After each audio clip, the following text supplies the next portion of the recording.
Dr. Sharwani Lal. Dr. Lal has her MD physician degree from the Volgograd State Medical University, thank you, in Russia, where she was a winner of the Best All-Rounder for the university in 2011, and also a recipient of the Academic Certificate of Excellence for 3 semesters in a row. Dr. Lal continued her training as an intern in Dr. Ram Mano. Yes. The Loya Hospital, right? Okay, perfect. Where she served under all major specialties. And that was actually followed by being a junior resident at the Max Super Specialty Hospital, where she worked as a general physician in the oncology department, seeing more than 40 patients per day, approximately 40 patients per day. More recently, she also was in the Loya Hospital in New Delhi, India, where she was medical officer in antiretroviral treatment, and here she provided regular consultation to more than 100 HIV/AIDS patients per day. So it was a large volume of HIV patients that has given her a lot of experience in this area. Dr. Lau will be currently is enrolled in the Royal Liverpool Academy, acquiring or getting to be a master in diabetes. And in addition to that, today she's going to be talking to us about a specific case in India of a patient with lactic acidosis, pancreatitis, and myopathy. So let's give a warm welcome to Dr. Lau to hear her presentation for today. Am I audible? There you go. Yeah. Let me see. Yeah, it's on, it's on. Excellent. Good. Good afternoon. Am I audible? Yes. Yes, I am. All right. Thank you so much, Dr. Torres. Thank you so much, Veronica. We are missing Dr. Eugenia Correct here because she's flown off. And I really want to convey my sincere gratitude to the university and the professors and my mentors back in India. Thank you so much. Thank you. So I just want to know a little about, who am I addressing to? So do you have any idea about what HIV is? Yes? Yes, can we have the mic? You want to say something about HIV? Is our Michael. all right. Excellent, Michael. Very All right. We up for everything? Yep. I guess it's a retroviral infection that people can get when they, it causes severe immunosuppression and can cause All right. induced infection. All right. In the right direction, yes. And what else? I think I said it requires a first transcriptase. And you can pass the mic to her. Yeah. It involves GP120 and GP41. Oh, all right. She's technical. All All right. more technical. Yeah. I like it. What else? So do you know anything? Yeah. We're more than. I don't know all that poopy stuff they do, but I do know that it's making a comeback in the values. All in right. a really big way All with right. teens. With All right. teens. All right. And they thought it was gone. So, yeah, it is not gone. No. It was always there. So,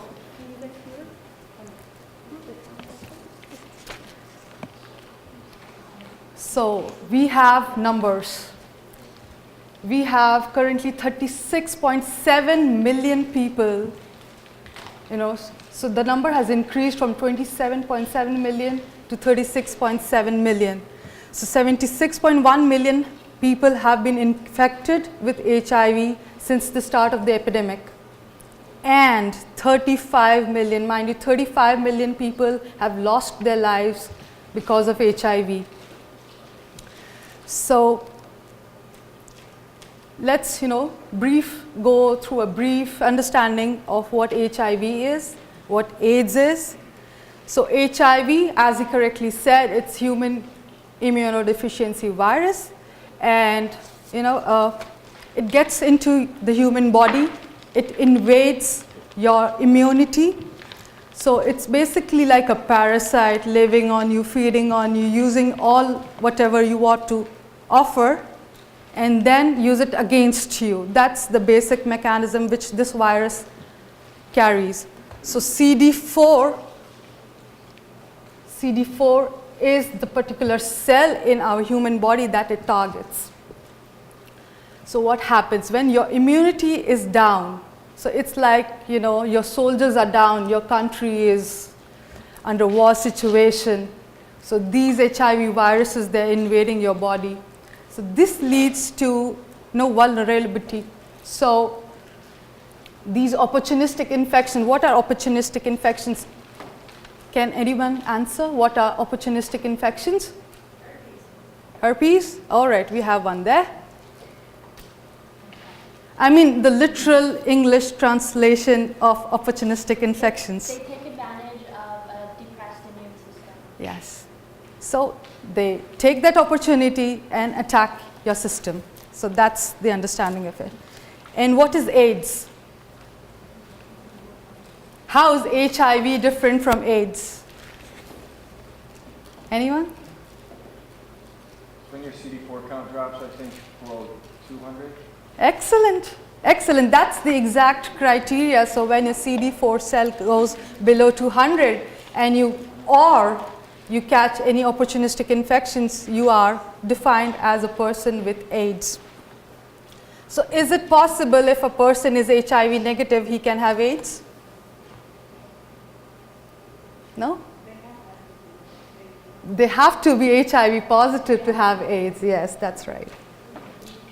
So these are the spectrum of infections: candidiasis, cryptococcal infection, meningitis, CMV. What does CMV stands for? Yes, HSV. Yes, herpes simplex, yes. Kaposi sarcoma, lymphoma, tuberculosis, and MAC. What does MAC stand for? Not the cosmetic brand though. What does MAC stand for? Yes, wow. So we have toxoplasmosis as well. So like I was saying, a war-like situation, invading your immunity and putting down the barriers. So what is ART? Antiretroviral therapy. So it is a combination of different classes of drug, which she was mentioning about GP120. That is a surface protein. So we have it in trimers. So the GP120 is a tribe protein, and it lands on the transmembrane protein, which is GP40. So we have various drugs directed to these particular proteins or the capsid or to different structures of the virus to put them down and so that they don't replicate. So what does replication means? Is that understood to everyone? Replication? Propagation of the particular virus in the body. So if we stop replication, we stop the virus, so we stop the disease. We don't cure. So do you have this particular understanding? What does cure mean and what does treatment means? How is cure different from treatment? So what cure means that you remove it forever, but this particular HIV, it stays in your body. We still don't have a cure for it, but we have a treatment for it. So we have particular medications directed towards HIV which can suppress the viral load, but we don't have a cure so that we can completely remove it from our body. So this particular patient, as you can see, before ART, she was cachectic, she looks sick. I think even he can tell that she's sick. Yes, and after the treatment, after 1 year of ART, she's gained weight and she looks pretty well. So to achieve maximal and more durable suppression of viral replication, these are the goals that the pharmaceutical companies are more directed towards, to prevent the emergence of drug-resistant mutants, to improve survival and quality of life. So I'll now briefly tell about the case But my case today is not about the pathophysiology or the treatment. My case is more towards the social issues which HIV carries, and I'll move forward. So I interacted with a patient who showed atypical symptoms. Atypical means that they are not the classical signs that we have, textbook types. So he was a 40-year-old male, presented with complaints of abdominal pain, vomiting, breathlessness. So who's into nursing here? Nurse practitioners? None? And PAs? None? Only doctors? Great, awesome. All right. So abdominal pain. So if you can go through the symptoms, if you don't have the diagnostic radiological modalities, just by going through the clinical symptoms, you can see that it is, more going towards pancreatitis and breathlessness. These adds to the, complex symptoms. Plus there was weight loss of 8 kilograms in 2 months. So there was no significant past or personal history. He was not a smoker, not involved in drugs or any kind of behavior, and no past medical or surgical history. We care about the surgical history just to rule out, maybe some contamination was there with the instruments, or a blood product was transfused. So history taking, why history taking is so important, so that we can come to a conclusion about the diagnosis. History taking helps us. It gives it a particular direction, because if he is not a drug abuser, IV drug abuser, we rule out one thing. We remove the needles and other sort of etiology. Next, so what was peculiar about this case, that he consulted many physicians who treated him out and like an outpatient or an inpatient on many, just gave him certain antibiotics with temporary relief, but of no result. So finally he came to our hospital. So this is a picture of the patient. So that was the only thing that he gave his consent to. So this really helped. Any idea what this is? The answer is there on the board though. All right. Good. So all the vitals were pretty normal, within normal limit, except for the abdominal examination, which showed tenderness around the umbilical region. Rest was pretty okay. But, so here we have labs. What stands out? Yes. So I was speaking with the students yesterday of the university, and they say there no special HIV consent that is required in the United States. But a special HIV consent form is required before testing any patient in India. So he continually refused to give consent. So we're like, okay, it's okay, we will try to do something else about it. And the CCT chest and abdomen was within normal limits. Usually when we have pancreatitis, we have particular radiological findings, right? We have so we have picture of inflammation and other fibrosis if it's a chronic case. So, but we have other labs which were deranged. So the amylase was up, the lipase was up, CPK, what does CPK stands for?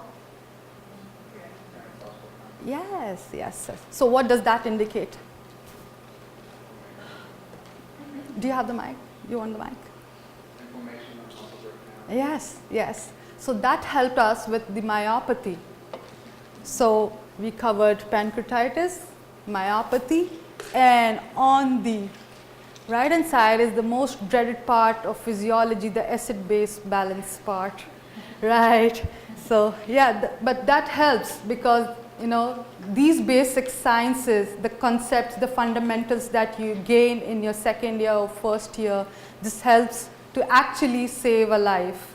So when you have these things on your fingertips, okay, lactic acidosis, what you do, got to do next. So you have your treatment plan ready because you have your diagnosis ready. So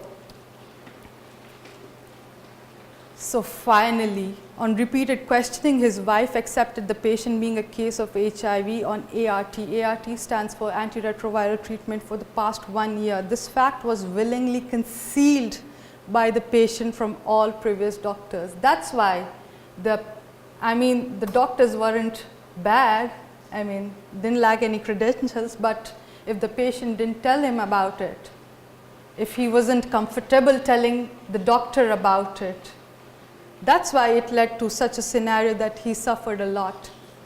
So the records revealed that the patient was on Zidovudine, Lamivudine and nevirapine. These are the different classes of drugs, and we usually use a 3-drug combination, which is in a single pill, and we give it twice daily.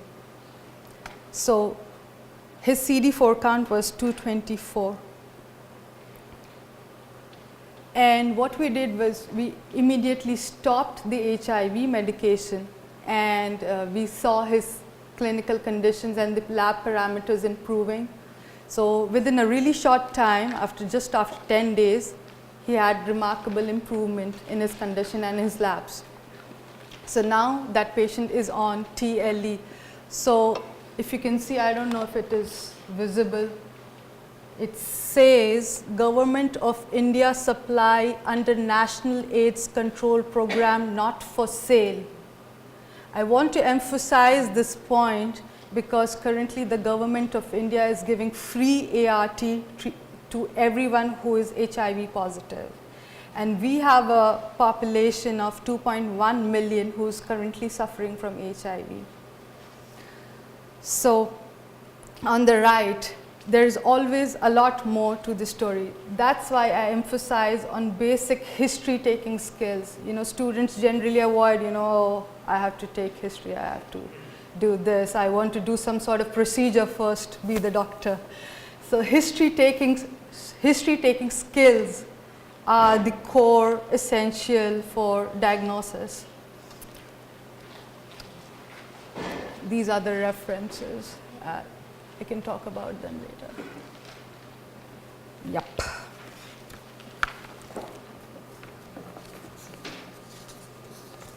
So, can we have the mic, please? Mic. Who has it? Yeah. You can just pass it to her. Oh, okay. Yeah, nerdy? Yeah, hi. So, just choose a word and speak on it, if you can. Just any word from the slide. HIV is the poppy. Oh, all right, yes. It's the most outstanding one. Yep. Do I pass it on? No, just tell anything about it. Anything which is not medical. Anything that is not medical. Not medical. HIV.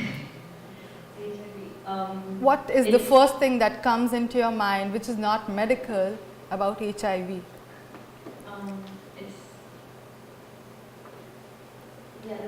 The stigma, the taboo that comes with it. Okay. So what is your understanding about stigma? Next one. All right, all right. It's okay, it's okay. We never know all the answers. Stigma is how you're perceived if you're thought to have HIV, and how the community or how your family, how your friends react to that. All If right, they think you have it or if you do have it. all right, That's what all right, stigma all is. right. Almost there. Yep. Yep, Leah. What am I saying? Yep. Can you please tell me something about the LGBTQ population in HIV? They're disproportionately affected in the United States by HIV. Okay. So, ma'am, can you please tell us what are the particular, the special problems that the LGBTQ population faces? Just seeing a doctor Yeah, right, right. I think they see this discrimination.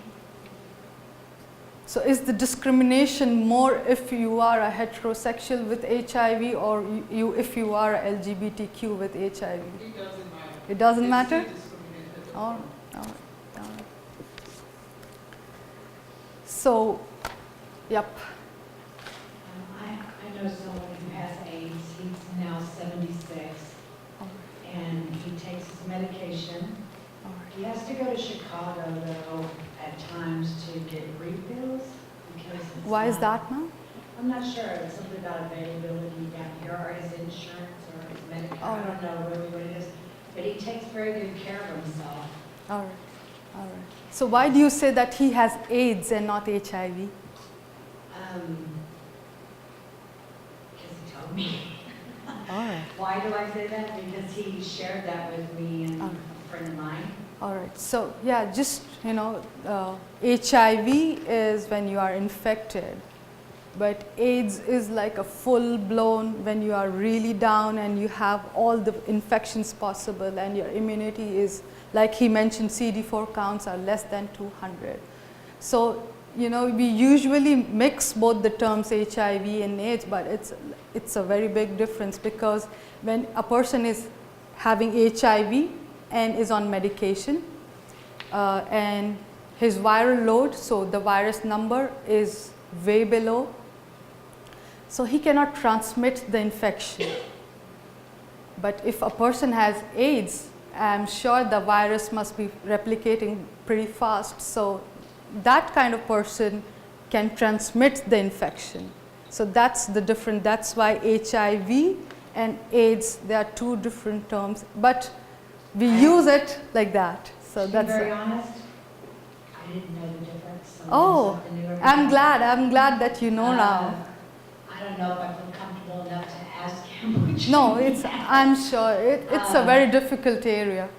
You know, but he's pretty open about it, so maybe I'm glad to be that they very are honest, talking. I didn't know there was a difference. I didn't know that the AIDS was the one that was the one that you can. Please sit down, transmit, ma'am. and HIV is the one that it's not. Yes, sir. All right. So I'll ask you one question.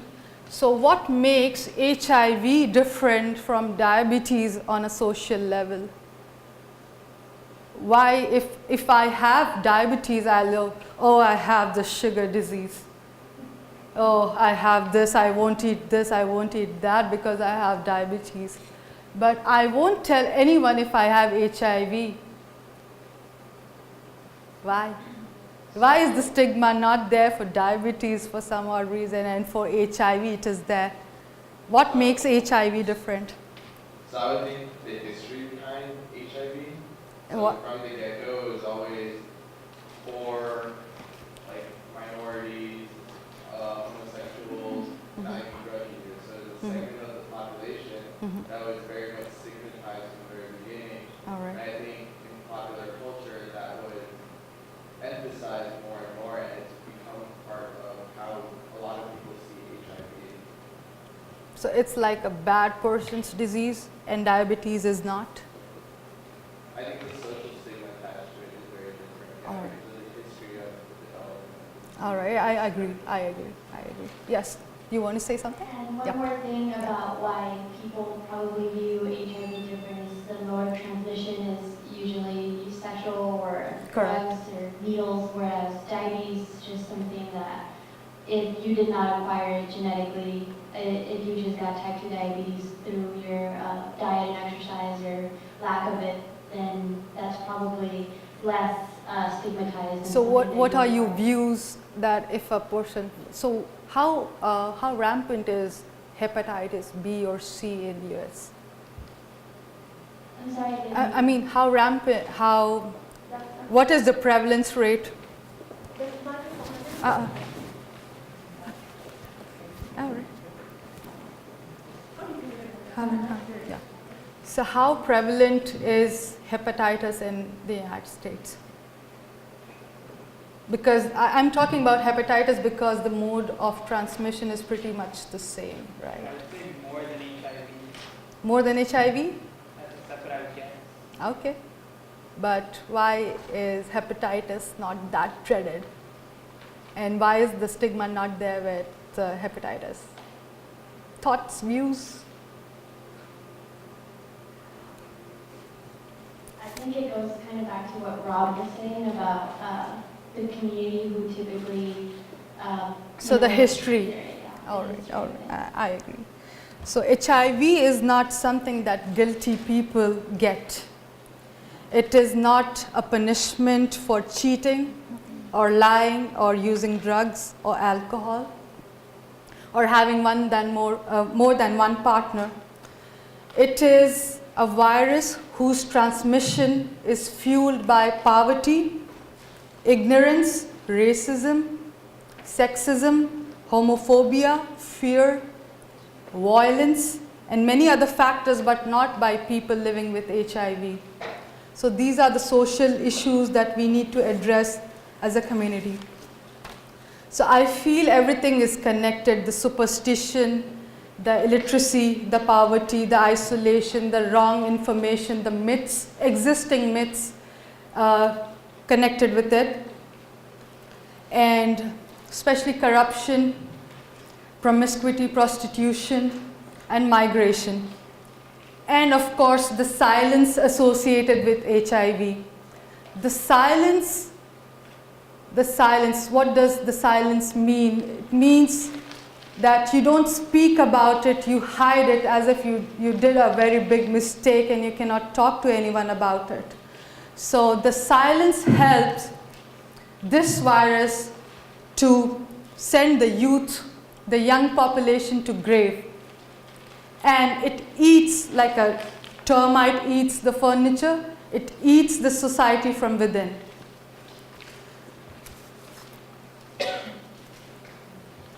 So what is HIV? Just 3 words or a life sentence?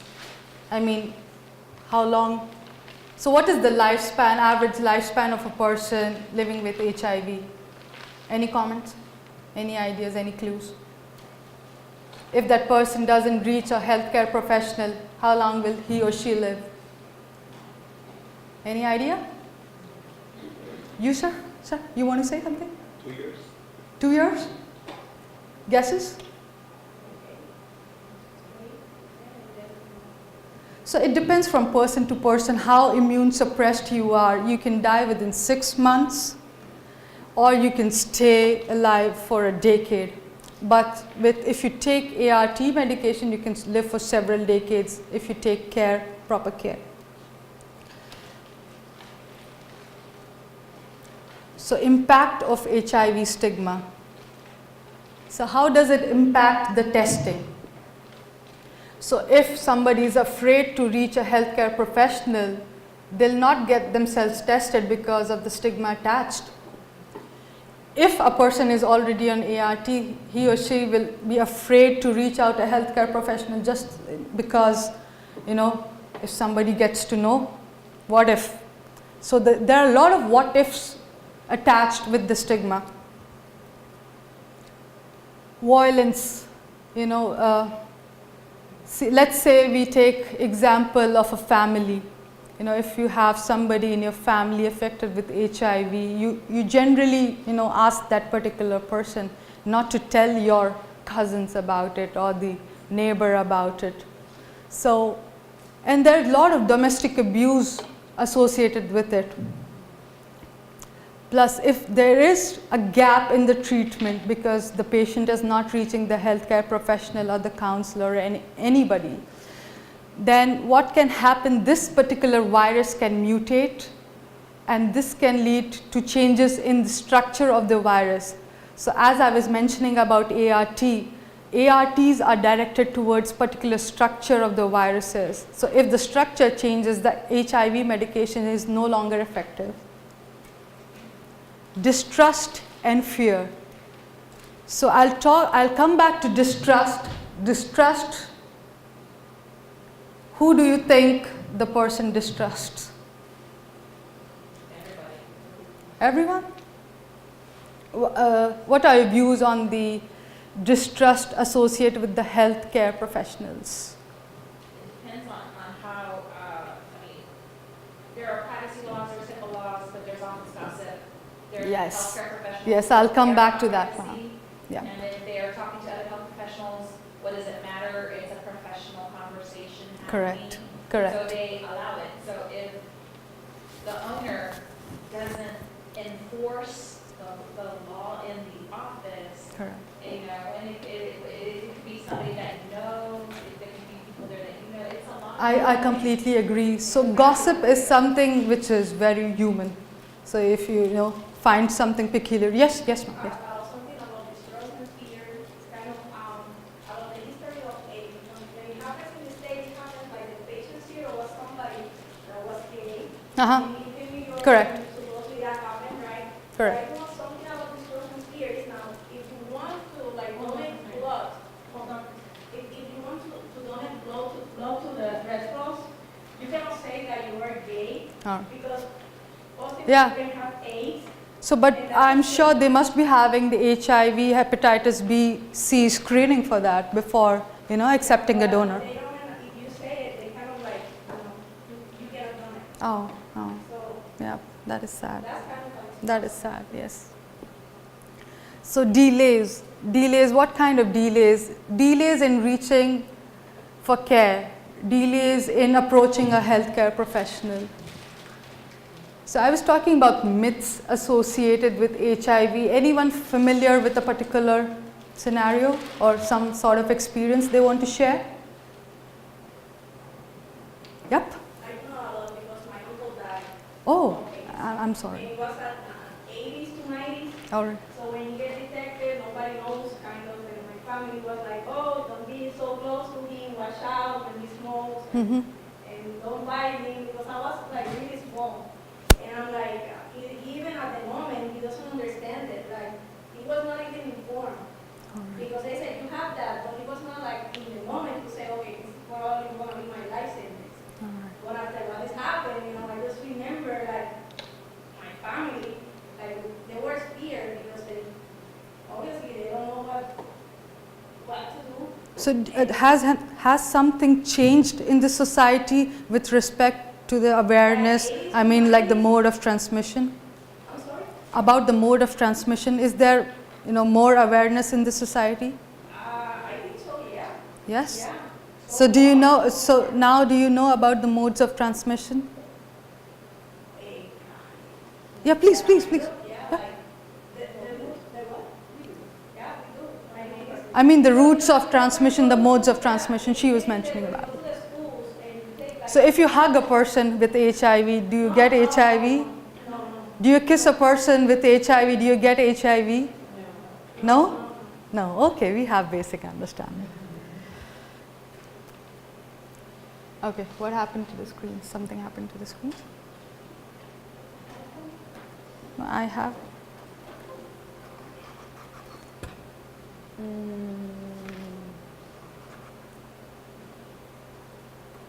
Oh.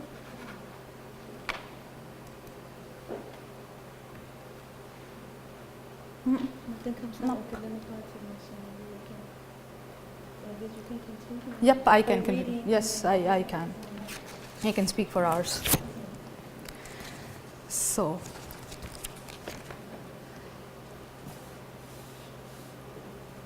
yeah, so,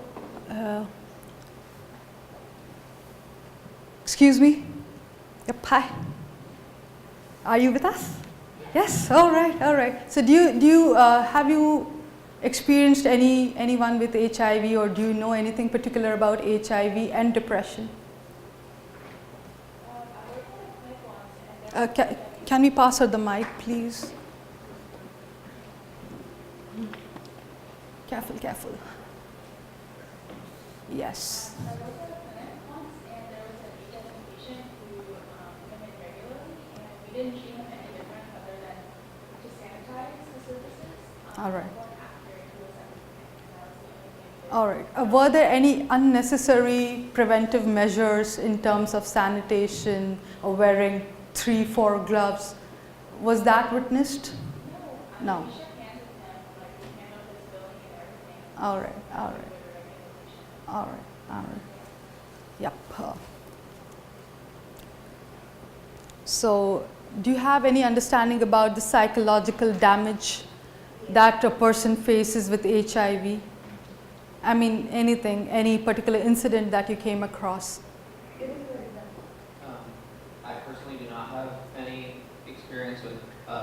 What are you studying at the university? Sorry? What are you studying at the university? Oh, I'm a medical student second year. Oh, all right, all right. And personally, I don't have experience with friends or family with HIV or hepatitis stuff like that. But I can only imagine. All right. Any particular case discussion during? Yep, lovely. Any particular case discussion during your sessions, during classes? Depression related to HIV. We've seen small cases here and there, but Do you guys have behavioral science or behavioral science in second year? You have, right? All right. It's okay. So where were we? So any idea about the high risk population suffering from HIV? What does high risk mean? Any idea? So what the idea behind this word is that, you know, they are the more susceptible ones. Susceptible in terms of behavior of some sort.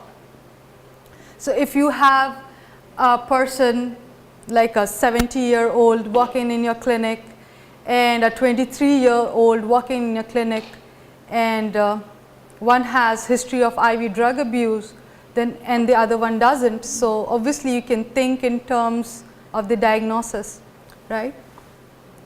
And what happens is, you know, because of the stigma, people suffering from HIV stick together. They feel more depressed and they have these suicidal ideations as well. You know, depression when progresses, suicidal ideation is part and parcel of the symptoms and signs of a full-blown major depressive disorder. And what happens is these patients hide out, and at a biostatistic, I was talking about biostatistics and epidemiology with a few students yesterday. So what happens is we don't really know the incidence and the prevalence of the disease. So what does incidence mean? Biostats? Anyone?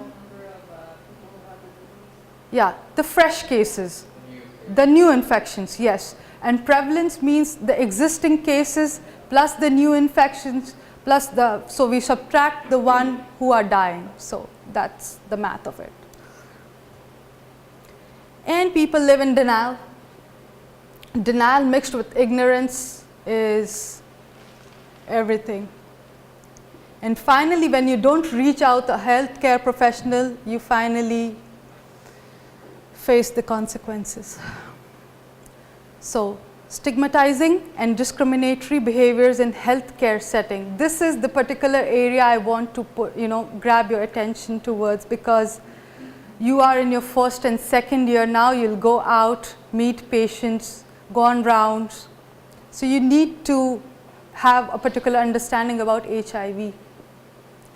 As ma'am was mentioning about the gossip, so you go visit the patient, you are at your best, you are very eloquent in talking, you have your bedside manners, etiquettes, everything, but as soon as you leave the room and you come to the nurse's station or your doctor's room, you're, oh my God, this patient has HIV. He or she must be of some loose character, maybe, So there are assumptions. There are certain assumptions, and plus, you tend to avoid certain situations with these patients. So when you are a medical student, you're so curious about everything. Why this, why that, how, what's the mechanism, everything. But when you go out, meet a patient with HIV, you're like, okay, should I go over there? You'll think twice. Maybe you'll not speak about it, but you'll think twice inside your own privacy. And the body language also changes. I was talking about the extra precautions that unnecessary preventive measures people take, put on 4 gloves, a full gown, 3-4 masks, goggles. So these patients feel rejection at some level or the other. Plus, it's more like an insult. And there is this judgmental attitude about, we were talking about the modes of transmission, how it is, and she was telling that, it's more in the homosexuals and heterosexual, and people think, you must be promiscuous to transmit this disease. And sometimes the healthcare professional even refuse giving treatment to such patients. They're like, okay, go to this doctor, maybe I cannot help you. They say it in a very polished manner, but they do, they send unnecessary referrals just to postpone the treatment. Physical distancing is also witnessed among doctors, especially among doctors. We're not even talking about students who are just learning about the process, or PAs or NPs. No, I mean, the ones who have the most knowledge are being the most disturbing ones. I mean, they don't really pass on the correct message. So if your mentor is not the right one, obviously the students will not get the right idea. Plus, you isolate, you have special rooms. Oh my God, this person has HIV. You send him to room number 102 where nobody can go visit him or see him. Maybe we'll catch HIV. Yeah, I spoke. And how can we bring change? Any ideas? How can we change the system as medical students, future physicians, future scientists? How can you bring change? Do you think you have the potential and the power? Yes, ma'am. I think that education is critical. Yes. The more we know about the disease, yes, the more change, mentality can change. All right. Yes, ma'am. Something that goes back to the gossip Yeah. situation in your example of the physician. I think in education, a constant going back to the fundamentals of respect for yourself, correct. respect for others, and Correct. responsibility for our actions. If that's not consistently, not just taught, but practiced Correct. by leadership, I completely or agree. including the physicians or faculty, whomever, and instill that in the students, they're going to mimic the behavior that they see is okay. So Correct. it's got to start from the very beginning. Correct. And- Because students, they do what they see their attendings or the residents doing, right? If they see their attending misbehaving with the patient, they think, oh my God, this is the cool thing. That makes me more of a doctor, They'll respect me more because I have ego issues. Well, and then also having, knowing what the pathways are to report instances Correct. like that, so that Correct. change can come about. Correct. If it's not, and that be taken Yes. serious. Do you have a committee or a body, where you can report all this to the organization? Is there? All right. There is a mechanism, but I actually wanted to, I'm talking about this, I'd like to bring up a kind of a perspective on this. Yes, I ma'am. actually worked with a different university All right. prior to this, and I worked with MPH students. All right. And in context, we had students who worked on first training on stage, face-to-face. But then we went to an actual whole study, and we did some research and surveyed locally in English and Spanish with different, basically populations that we thought were at risk or already at an HIV clinic, to see what their thoughts were about providers in this area. All right. And through that, we were able to find out that there was a great need to instruct providers how they can approach the questions. And so from that surface, a larger research study. But the basic premise is we were then able to come back and provide even grand rounds of the local components that were impeding either education or some of these areas that you're talking about based on the patient's perspective. So they could hear from the patient themselves. Correct. And so we even brought I'll go back. patients to talk to the physicians about their perspective of what they saw here in the Correct. community. So that was very. That's a very good approach. Yeah. I'll come back to that, but That's the right approach, you know. And The patient's well, perspective is student-led, important. I've got to mention that that was something that was innate and passionate component for the students. And so what we did, we just helped to make that happen. But it was something that was very much student-led. Okay. That's a very big thing. Mechanism for students to report here? Is No, there a portal or something? Yeah, there's different ways to report it, both for anybody. There's the professional portal for one thing, that's one. But you can report it, actually, that should not be kind of the way. The initial way is a trusted faculty or person you can talk to about what's going on. You know, and so you start off at the lowest level and talk to them. And then you talk to, if you're going to be in the clinical area, it'll be talk to your clerkship director or program director, faculty member, you know, the lowest level person that you trust to discuss this with. That's where you start off with. It should not go to this level unless Correct. you think There must be a hierarchy to it. there is a way to inform people about the fact that things are not being done correctly. And the thing is, in these cases, there's a student perspective and a faculty perspective, because the student's placed in a very awkward position. Correct. Are there students suffering from HIV and facing discrimination? Have you noticed?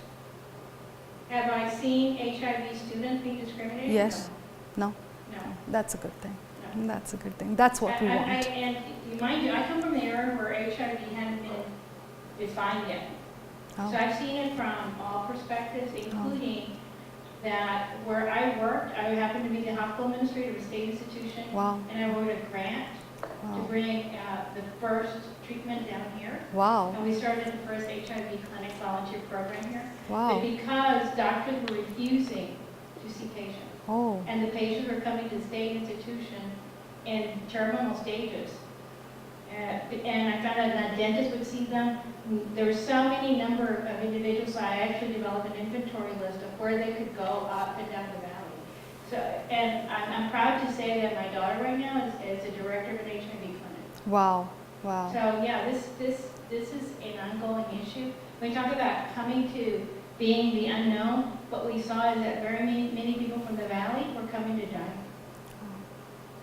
from this area. So I've seen this progress, and thank goodness, I'm now seeing a real Improvement. positive trend Okay.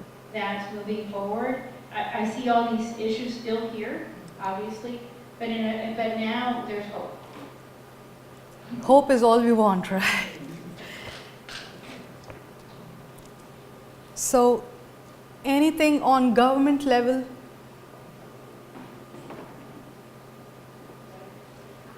Can you say that again?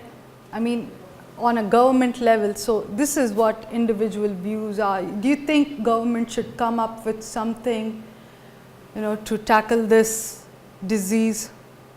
Any ideas, any thoughts? I think if there's any policies that's inhibiting insurances from covering any kind of HIV. treatment, All right. and making it accessible. I mean, India has it. Yes. It's supposed to be a superpower, but we don't act it, you know, where in places where we should. And, you know, so I think it's healthcare policy is where it needs to be at. We need to know So- where we're at to see how we can improve. So are the citizens able to communicate this with the government? I mean, if such a idea is coming up, so is there like a portal that you can communicate your ideas, you know, to us authority who can really? Representatives or your senators of your Okay. area where you're registered to vote. Oh. I mean, but I mean, we're in a movement of movements and, Yep. you know, I'm sure. marches and things of the sort. So I mean, it's All going right. on. Yeah. You know, that'll be interesting to see. So I would like to tell you more about India, how India has taken up the challenge.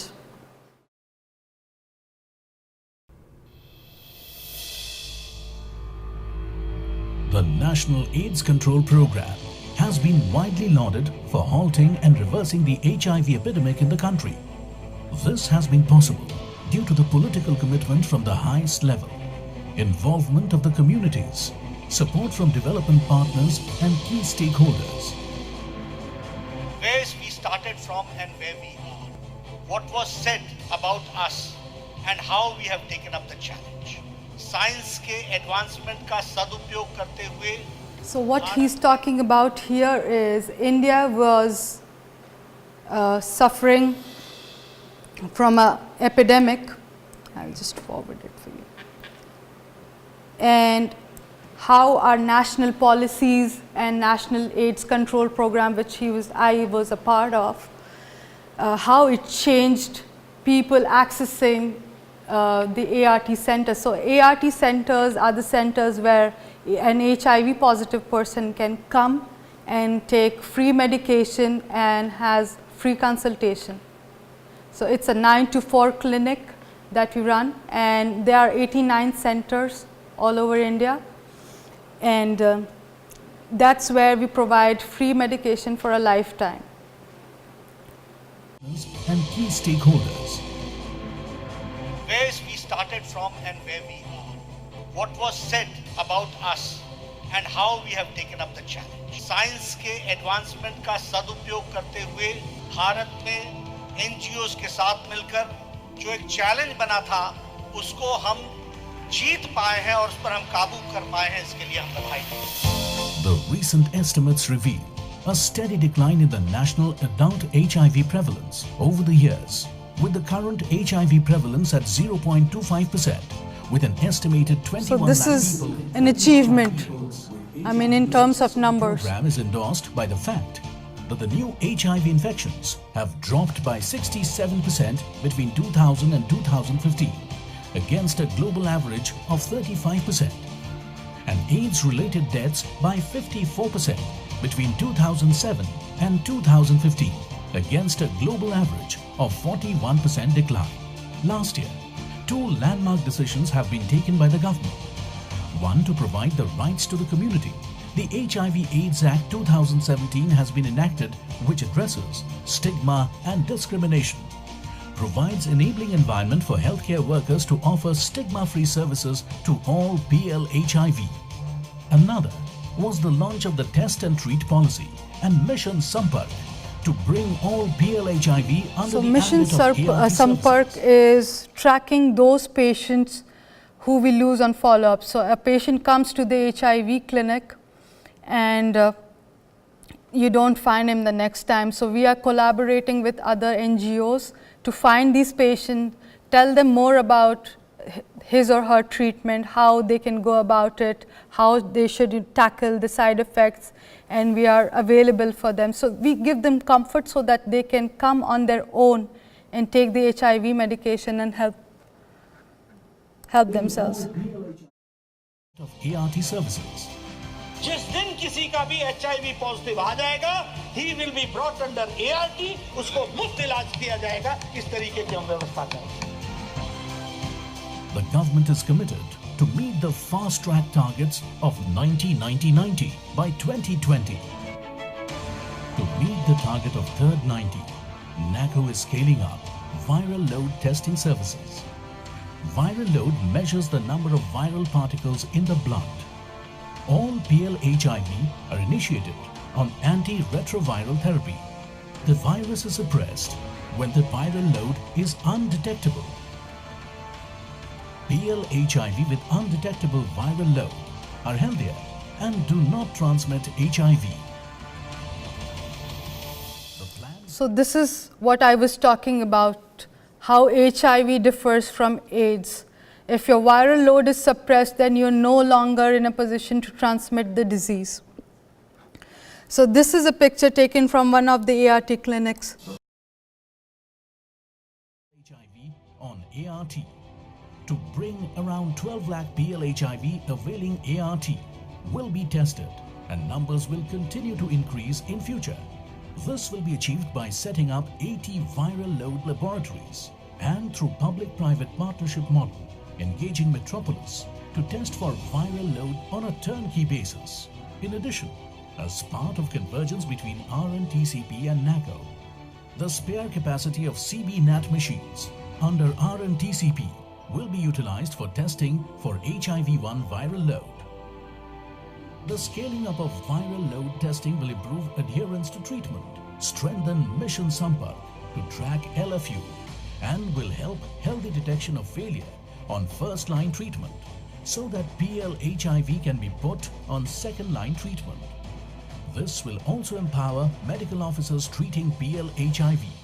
This initiative is to test all PL-HIV once a year for viral load is another milestone in strengthening the community involvement and India's fight against AIDS epidemic.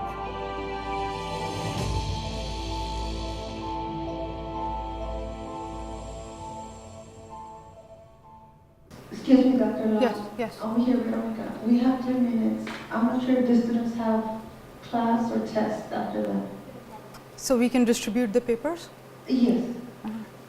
I'm sorry. It's okay. And also, students, don't forget to fill out the evaluation, okay? So I'll skip a few slides then. So I just want to talk about, where is the mic? Yep. I want to talk about Françoise Barré-Sinoussi. So she was awarded the Nobel Prize in 2008 for discovering the virus. And what she wants to tell is very important, which is that how, as young scientists and researchers and growing up physicians, it is important to make everything patient-oriented rather than ego-oriented. So, you know, as a researcher, before working on HIV/AIDS, I was not used myself to be in direct relationship with people affected by a disease. That is something that happened to me with HIV/AIDS. They were coming at Pasteur Institute. They were coming in my lab, in my office, asking me questions, asking, you identified this virus from which we are dying. What are you going to do to make us alive? I really realized at that time the vision, the view of Louis Pasteur. And I said, okay, he was really in the right direction.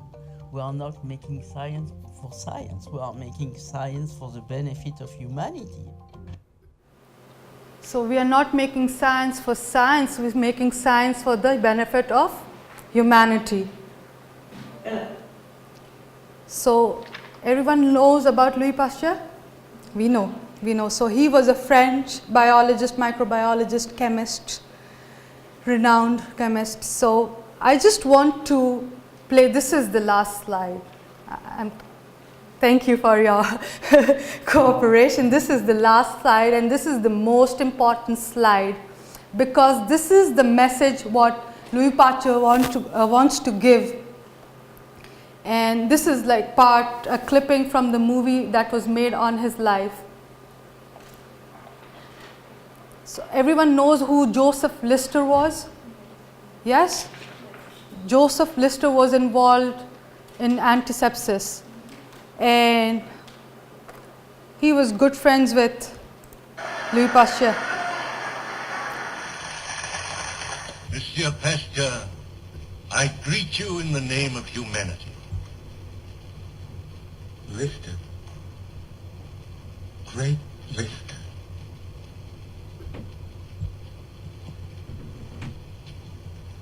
From His Imperial Majesty, the Tsar of all Russia, with profoundest gratitude.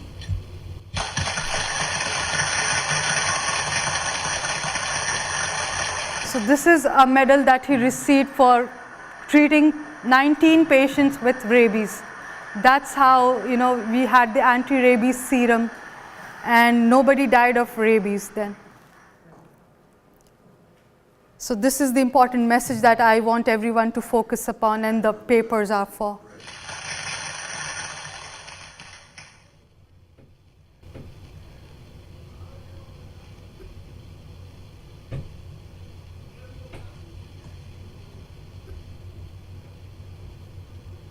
You young men, doctors and scientists of the future,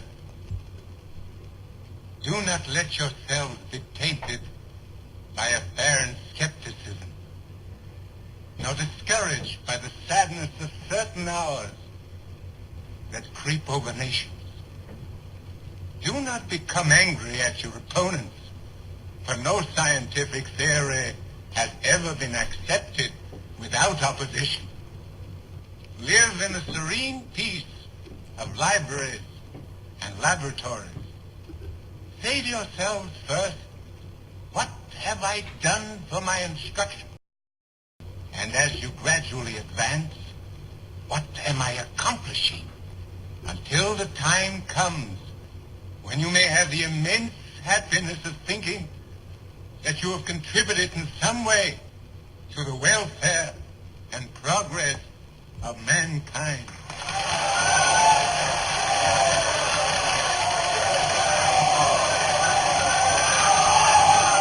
So that's the takeaway message.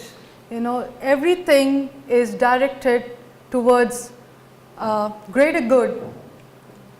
You know, it should be towards something the community can benefit from. So thank you so much. Thank you.